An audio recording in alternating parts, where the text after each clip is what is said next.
সবাই অসুস্থ হলে কে কোথায় আছে না আছে সবার খোঁজ নেই, কিন্তু আমার খোঁজ নেওয়ার কিন্তু কেউ নাই। সবাই কমেন্ট করেছিলেন যে আপু আপনার মেয়ের কী হয়েছে, তো আজকে সেই কমেন্টের উত্তর দিব এই ভিডিওর মধ্যে। আপনারা ভিডিওটি দেখবেন, তাহলে বুঝতে পারবেন আমার মেয়ের কী হয়েছিল। তো সঙ্গে থাকুন আর ভিডিওটি দেখতে থাকুন, তাহলে কমেন্টের উত্তর পেয়ে যাবেন আশা করি। আসসালামু আলাইকুম, সবাই কেমন আছেন? তো আশা করি সবাই অনেক বেশি ভালো আছেন। আমার মতো কে কে বোকা আছেন অবশ্যই বলবেন। তো আমি কিন্তু সবাই অসুস্থ হলে কে কোথায় আছে না আছে সবার খোঁজ নেই, কিন্তু আমার খোঁজ নেওয়ার কিন্তু কেউ নাই। যাই হোক, আমি কিন্তু আমার শরীরটা খুব একটা ভালো নাই। আমার মেয়ে কিন্তু সে 28 রোজা থেকে অসুস্থ, 27 রোজার রাত থেকে অসুস্থ ছিল। 27 রোজার নামাজ পড়লাম একসঙ্গে, পড়ার পর থেকে আমার মেয়ের শরীরটা ওই রাত থেকেই খারাপ। তো 28 রোজার দিন ও অর্ধেক বেলায় রোজা থাকার পরে আরও সহ্য করতে পারিনি, পরে যাই 4টার দিকে কিন্তু রোজা ভেঙে দিল। তো আমার মেয়ে সেদিন থেকে অসুস্থ। সাধারণ ট্রিটমেন্ট দিয়ে আমার মেয়ে অসুস্থ হয়নি। ঈদের দিন থেকে এমন পরিমাণে অসুস্থ হয়ে গেল, খাওয়া দাওয়া করতে পারে না, অসুস্থ হয়ে গেল। আমার মেয়েকে ডাক্তার দেখালাম, ডাক্তার ডাইরেক্ট বললো যে হাসপাতালে ভর্তি করেন। তো মেয়ে সেদিন কিন্তু ভর্তি হলো না ঈদের পরের দিন।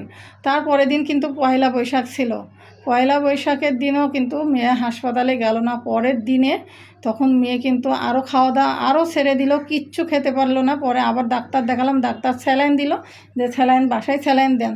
তো বাসায় স্যালাইন দিলাম, স্যালাইন দেওয়ার পরেও কিন্তু এমন ভুলভাবে স্যালাইন দিয়ে গেল, মাংসর মধ্যে স্যালাইন দিয়ে গেল। স্যালাইন কিন্তু আমার মেয়ের গেল না, অর্ধেক স্যালাইন যাওয়ার পরে আর স্যালাইন কোনোভাবেই গেল না। তো যাই হোক, 1000 মিলিমিটারের স্যালাইন দিয়েছিল, তো সেই স্যালাইন কিন্তু অর্ধেকও যায়নি, 500 মিলিও যায় নাই। তো যাই হোক, সেই স্যালাইন বাদ দিয়েও সারা রাত কিন্তু ওর আব্বু আমি জেগে থেকে ও নিয়ে এত কষ্ট। পরের দিনও মানে কোনো রকম একটু আবার খেতে পারলো, আবার বমি করতে করতে পরে সদরে নিয়ে যেয়ে ভর্তি করতে হলো আমাদেরকে। এমার্জেন্সিতে নিয়ে যেয়ে ওরা বললো যে ভর্তি করে ফেলেন, ওকে ক্যানোলা দিতে হবে, স্যালাইন দিতেই হবে, না দিলেও সমস্যা। ওকে ক্যানোলা দিল, ফুয়ালো আমার সামনে। আমি মানে দেখতে পারি না, আমার এত পরিমাণে কষ্ট হচ্ছিল যে নিজের মেয়েকে এভাবে ক্যানুলা।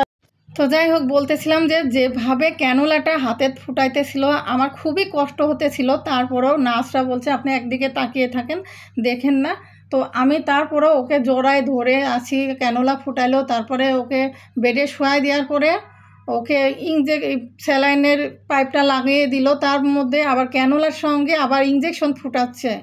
মানে এত কষ্ট দেখে সহ্য হয় না। সারা রাত মেয়েও ঘুমায় না, আমিও ঘুমাই না। ওরা হাতে স্যালাইন, ও ভয় পাচ্ছে কিভাবে ঘুমাবে, ক্যানুলা আলা হাত, ও ঘুমাবে কিভাবে। মানে ওর কষ্ট দেখে আমার নিজের পর্যন্ত মানে ঘুম তো নাই, ভয়ে টেনশনে কষ্ট লাগছে। আর এমন কষ্ট লাগছে যে কেউ নাই যে আমাদের খোঁজ খবর নিয়ে। আমরা এত আত্মীয় স্বজন সবাই আছে, কিন্তু কেউ খোঁজ নেওয়ার লোক ছিল না, আমরা 4 জনা ছাড়া। আর আমাদের খোঁজ নেওয়ার কেউ নাই। যাই হোক, খুব কষ্ট লাগছে। কিন্তু যখন সুস্থ থাকি, 2টা টাকা হাতে থাকে, তখন আত্মীয় স্বজন সবাইকেই পাওয়া যায়, জানেন না। তাই মানে কি বলবো, এটা বলাটা আসলে ঠিক না। তবু কিছু কিছু কষ্টের জন্য কিন্তু কথাটা মুখ দিয়ে বের হয়ে গেল। তো যদি ভুল কিছু বলে থাকি তো ক্ষমার দৃষ্টিতে নেবেন সবাই। আর নিজের দিকটা নিজেদেরকেই সবসময় খেয়াল রাখতে হবে। নিজের ভালো নিজেকে দেখতে হবে, তার পাশাপাশি অন্যদেরকেও দেখতে হবে। কারণ আল্লাহ আমাদের যতটুকু দিয়েছে সামর্থ্য, সেই সামর্থ্যর মধ্যে সবাইকে ভালোবেসে যেতে হবে। তো আমি চেষ্টা করি সবার পাশে দাঁড়ানো, সবাইকে ভালোবেসে যাওয়া, কিন্তু আমাদের ভালোবাসার মতো কেউ নাই। যাই হোক, কেউ না থাকলে আল্লাহ তো আছে, আল্লাহ ভালোবাসলেই হবে। আর আমার যতগুলি ভিউয়ার্স বন্ধুরা আছেন সবাই আপনারা দোয়া করেছেন, ভালোবেসেছেন। অনেকেই ভিউয়ার্স বন্ধুরা আমাকে কমেন্ট করে জানাইছেন যে কি হয়েছে আপু, আপনার মেয়ের কি হয়েছে, কিন্তু কারোর কমেন্টারই কিন্তু উত্তর দিতে আমরা পারি নাই। যাই হোক, আমি একটা ভিডিওতেই বলে দিলাম যে আমার। তো যাই হোক, সব কথাই বললাম। মেয়ের যে সমস্যা হয়েছিল সেটা তো আপনাদেরকে ভিডিওর মধ্যেই বলে দিলাম। সবাই ভিডিওতে দেখে শুনে নেবেন, কমেন্টের উত্তরগুলি আমি ভিডিওর মধ্যেই দিয়ে দিলাম। মেয়ের সাধারণ যে জ্বর এসেছিলো, জ্বরটা আমরা মনে করেছিলাম সাধারণ জ্বরে, কিন্তু আসলে সেই জ্বরটা ওর সমস্যা ছিল জন্ডিস। আমরা যে 2 মাস গ্রামে যেয়েছিলাম বাড়ি করার জন্য, তো এই 2 মাসে ওখানকার পানি ওর সহ্য হয় নাই, ওখানকার আবহাওয়াটা ওর সহ্য হয় না। মানে সব কিছু মিলায় ওর জন্মের গ্রামের থেকে ও শহরে বড় হয়েছে। আর গ্রামে গেলে সাধারণ 2 দিন 4 দিনের জন্য আমরা যাই, বেশি দিন থাকি না। ওখানকার পানি আবহাওয়ার ওর কোনোটাই সহ্য হয় নাই, না হওয়ার কারণে ওর ডাইরেক্ট ওখানকার পানি ওর লিভারে সমস্যা করছে, লিভার থেকে জন্ডিসে চলে গেছে, যাওয়ার জন্য ওর সমস্যা হয়ে গেছে। আর এমনিতে ওর তো মানে অ্যালার্জির সমস্যা আছে, এই কারণে তো আরও বেশি সমস্যা হয়ে গেছিলো। সবাই আপনারা ভিউয়ার্স বন্ধুরা যারা দোয়া করেছেন, আত্মীয় স্বজন যারা খোঁজ খবর নিয়েছেন আপাতত, তো সবারই দোয়াতে এবং আল্লাহর অশেষ রহমত এবং আল্লাহর ভালোবাসা আছে বলে আমার মেয়ে এখন সুস্থ আছে। যাই হোক, এখন জন্ডিসে ঝাড়া হচ্ছে, তো সবাই দোয়া করবেন ও সুস্থ হয়ে যায়। আমার 2টা ছেলে মেয়ের জন্য আমরা আসছি, আর উপরে এক আল্লাহ আছে।